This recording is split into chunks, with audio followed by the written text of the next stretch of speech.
Sveiki, mėlyjeji. Manau, daug kas naudojat CapCut'ą. Naudojat CapCut'ą editint ir visaip kitaip.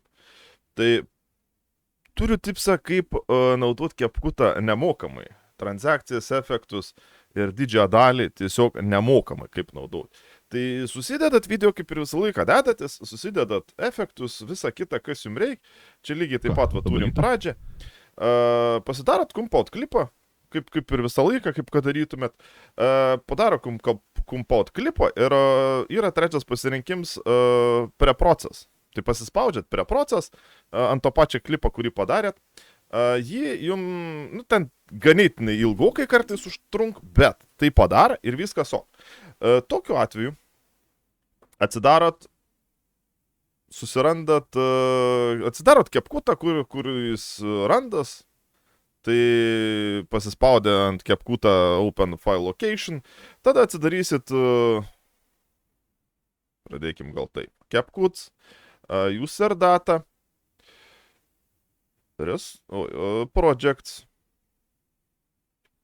Com, Editor, Draft, susirandat jūsų skaičių.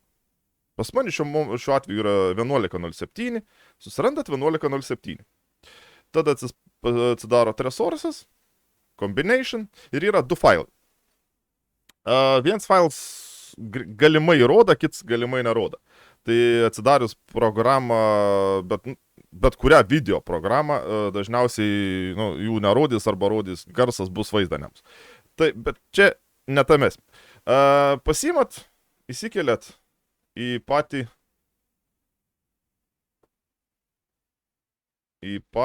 CapCut'ą ir matote.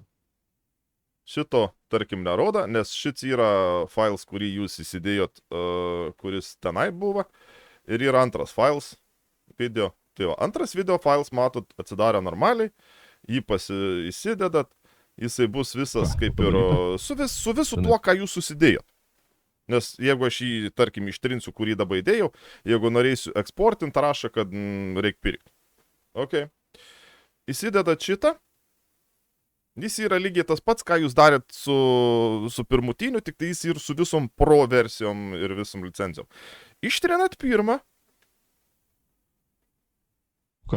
Jame viskas tas pats. Spaudžiat export ir viskas. Jokių nebereik pro versijų.